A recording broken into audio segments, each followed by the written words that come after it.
Welcome back to Hot Water Wrestling, and hey, sorry for my lack of videos lately. Just been really busy. You know, I make videos when I get a chance. Sometimes I get more time than other times, but also, of course, most of my subscribers who watch my videos saw my last video, which was about the Iceman, and you know, I'm going to try not to do a lot of videos like that on my channel. I've never really gotten involved. And I just want to be straight up of why I got involved, because I just really think that this guy Iceman's a waste of time. And we're all in here to talk about wrestling. We're all in here because we have a passion for something. We're not here to entertain the delusions of sick people. So, anyways, I just think it's a waste of time. I think it's bullshit, and it was taken too far. And someone had to say something.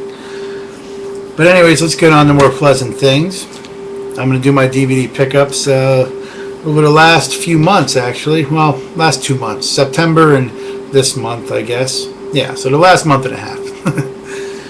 SummerSlam on Blu-ray. And this comes with an episode of Raw. The August 9th episode. I believe it's the episode before SummerSlam. The inside of it. I thought this was a good show. People gave it a lot of crap, but I actually enjoyed it.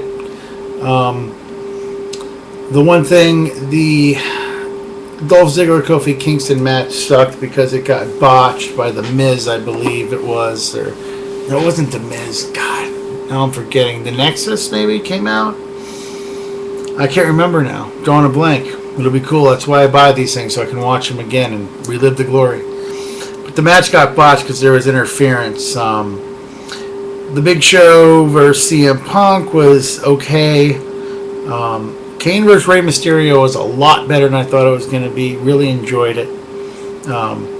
Sheamus versus Randy Orton, pretty good match. And the finale, Team WWE versus the Nexus, was a very good match. And I think a lot of people actually said it was a good match, but I did really enjoy this pay-per-view. Next is ROH. Death Before Dishonor 8, and I've heard a lot about this show. I do watch Ring of Honor when I can and when I catch it and whatnot. I've always enjoyed Ring of Honor. Shit, I probably got about 15 Ring of Honor DVDs now, so have not seen this, can't wait to. Tyler Black versus Davey Richards, the Kings of Wrestling versus Jay and Mark Briscoe, Six-Pack Challenge, Christopher Daniels versus Kenny Omega, and a bunch of other cool matches. Now this is one I got on High Spots. Ordered this late at night one night. Decided to check it out. I'm a big CM Punk fan. His early work is awesome.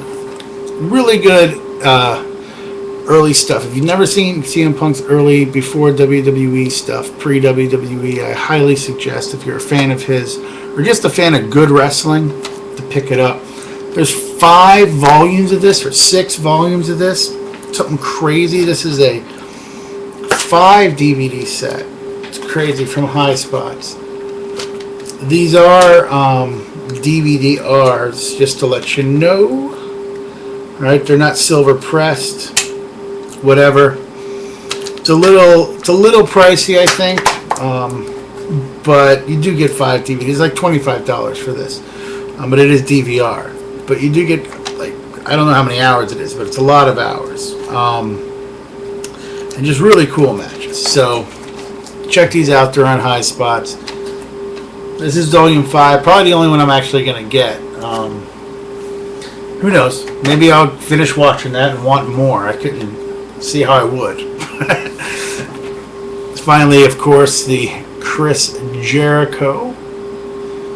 And I actually ordered this off of WWE to get the Jeraholic t-shirt. It's actually being washed, so I don't have it to show. You guys know what it looks like, the old school Jericho t-shirt. But it's a 3-disc set. Pretty cool. I'm hearing great things about this. Very excited to see it. I have not, and I will do a formal review on it when I have seen it for sure. So those are my recent DVD pickups. Do that later.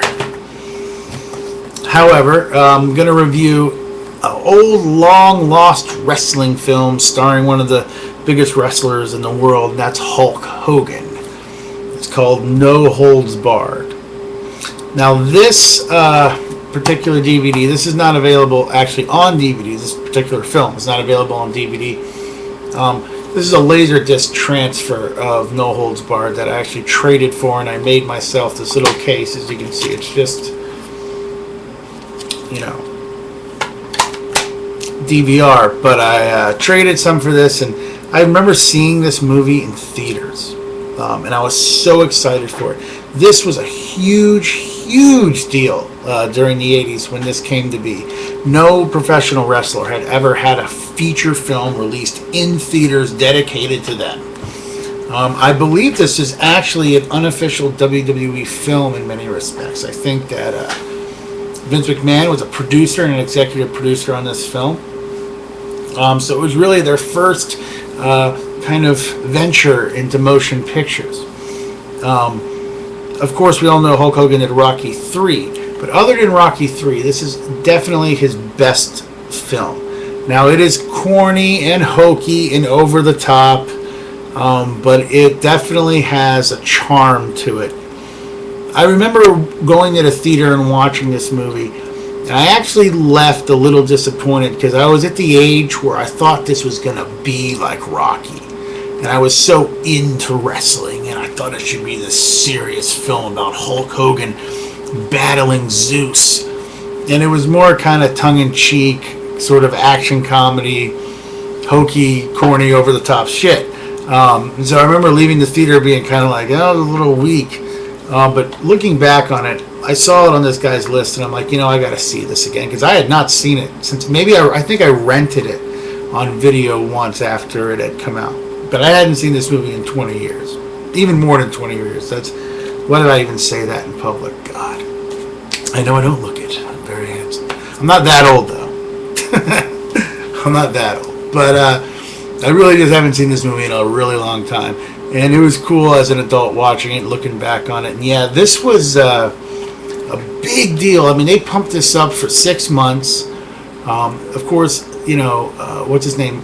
Tiny Lester, who's Debo in Friday and Zeus in wrestling, you know, came on the scene, and he didn't really wrestle that well, so his character didn't stay around for too long. But it was a really exciting time in WWE when No Holds Barred came out. So anyways, if you guys, you know where to get stuff like this, get yourself a copy. It's kind of fun to watch. No Holds Barred. And I'll see you next time on Hot Water Wrestling.